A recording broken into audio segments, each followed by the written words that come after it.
में बताएं। देखिए, साफ सफाई की हम बात करें तो हमारे लिए कोई ओकेशन स्पेशल नहीं होता है कि हम सफाई करेंगे। हमारा काम रोज साफ सफाई करने का, और हम रोज साफ सफाई करते हैं। और हमारा हर क्षेत्र साफ सुथरा रहता है, इसमें कोई दो राय नहीं है कि हम आज गणतंत्र दिवस आ रहा है तो हम सफाई कराएंगे। हमारी हर रोज सफाई होती है पूरे क्षेत्र में, चाहे वो स्कूल हो, आगे पीछे कहीं भी हो।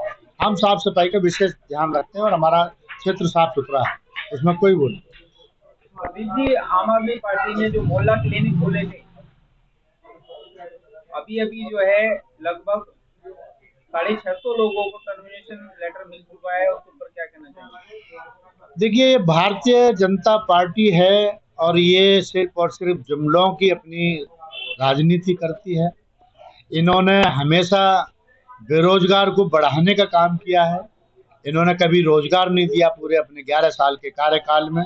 इन्होंने वादा किया था कि हम हर साल 2 करोड़ नौकरियां देंगे, लेकिन इन्होंने हर साल 2 करोड़ नौकरियां खाने का काम किया है। अब दिल्ली के अंदर माननीय अरविंद केजरीवाल जी ने मोहल्ला क्लिनिक चलाए। क्षेत्र की जनताओं को बड़ी सुविधाएं थी, उन्हें घर के बाहर निकलते ही दवाइयाँ मिलती थी, सारे इलाज होते थे, फ्री में टेस्ट होते थे, फ्री में दवाइयाँ मिलती थी। लेकिन इन्होंने उन्हें बंद करने का काम किया। और जितनी भी पहले से पुरानी डिस्पेंसरियाँ चल रही थी, उनका नाम बदलने की राजनीति करते हैं। नाम बदलने से ही यदि किसी की इलाज हो जाए तो सबका नाम बदल दो, क्या करना है। तो ये सबको बेरोजगार किया, मोहल्ला क्लिनिक को बंद करने का इन्होंने काम किया है। पहले इन्होंने कुछ उनके एम्प्लॉइयों को टर्मिनेशन लेटर दे चुके हैं, और आप 650 लोगों के लिए इन्होंने फिर टर्मिनेशन लेटर दे दिए हैं। वो बेघर, बेनौकरी, बेरोजगार हो जाएंगे, कहाँ जाएंगे, उनके बच्चे कैसे पलेंगे। ये सरकार किसी के बारे में नहीं सोचती है। इस सरकार को सिर्फ और सिर्फ अपनी राजनीति को आगे बढ़ाने के लिए काम करने होते हैं। उसमें किसी का हित हो या ना हो या अनित हो, इसको कोई फर्क नहीं पड़ता। इसको सिर्फ और सिर्फ अपनी राजनीति चलानी है, और वो कैसे चलेगी उस तरीके से चलती है। तानाशाह रूप से राजनीति चलाते हैं।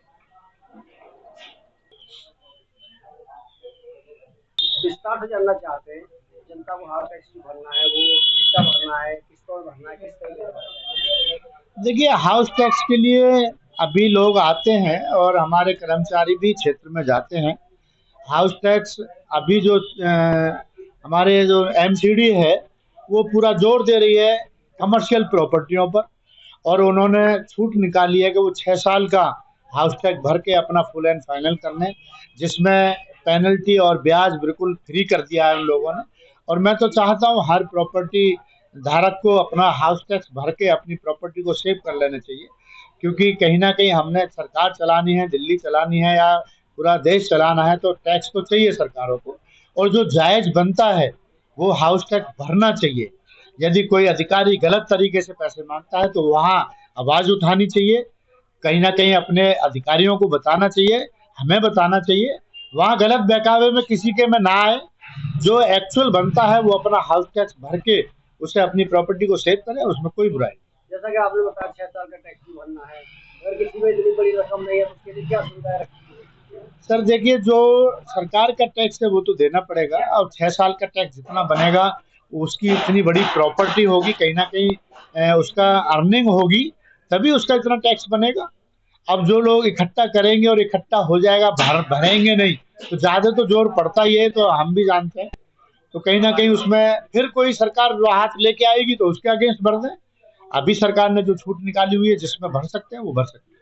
ये छूट कब तक है प्रदीप जी? ये अभी ज्यादा नहीं, 31 जनवरी तक का अभी समय है इसमें, और उसके बाद फिर आगे का क्या नोटिफिकेशन आएगा वो उसके आगे बात करेंगे। अभी प्रदीप जी, कपिल मिश्रा ने आतिशी पे एलिगेशन लगाए थे कि उन्होंने गुरुओं का अपमान करा है, क्या कहना चाहेंगे उसके बारे में? देखिए, कपिल मिश्रा ऐसा व्यक्ति है जो भारतीय जनता पार्टी का आजकल मंत्री है, उसको खुद नहीं पता होता मैं क्या बोल रहा हूँ। उसके भाषण हमेशा भड़काऊ भाषण होते हैं। उसके भाषणों में हमेशा दंगा फैलने की वो रहती है, और वो दंगा फैलाना चाहते हैं। उन्होंने पिछली बार भी 5 साल पहले भी हमारे यहाँ दंगे हुए, सिर्फ और सिर्फ कपिल मिश्रा के भाषणों से हुए। उन्होंने उकसाया, उन्होंने ऐसे भाषण दिए। वो हमेशा झूठे बयानबाजी करते हैं। उन्होंने पहले भी कहा था कि अरविंद केजरीवाल जी ने 2 करोड़ रुपए लिए। मैंने देखा जब कोर्ट में बात गई तो उनको माफी मांगनी पड़ी और वो झूठा साबित रहे। और ऐसे काम वो करते हैं कि उनको बार बार माफी भी मांगनी पड़ती है। इस बार भी उन्होंने वीडियो को एडिट करके ऐसा करा कि भाई ये कहा है आतिशी जी ने, जबकि ऐसा कुछ नहीं था। जालंधर कोर्ट से वहां से आदेश भी आया है, ऑर्डर भी आया है कि वो जो वीडियो थी वो झूठी थी, उसमें एडिट किया गया है। और वो भी कहा गया है कि इस वीडियो को जहां जिस पोर्टल पे भी डाला गया है उसको हटाया जाए। तो ऐसी वो हमेशा भाषण उल्टे सीधे देते हैं, उल्टी सीधी वीडियो डालते हैं, झूठी वीडियो डालते हैं और उनको बिल्कुल भी शर्म नहीं है। भारतीय जनता पार्टी उन्हें डिपेंड करती है। भारतीय जनता पार्टी को ऐसे मक्कार और झूठे व्यक्ति को तुरंत तत्काल इस्तीफा ले लेना चाहिए था, उसे मंत्री पद से हटा देना चाहिए था, क्योंकि वो उन्होंने गुरुओं का अपमान किया है। उन्होंने गुरुओं के नाम पर राजनीति करके एक झूठी वीडियो बना के डाली। उन्होंने गुरुओं का अपमान करने का काम किया है।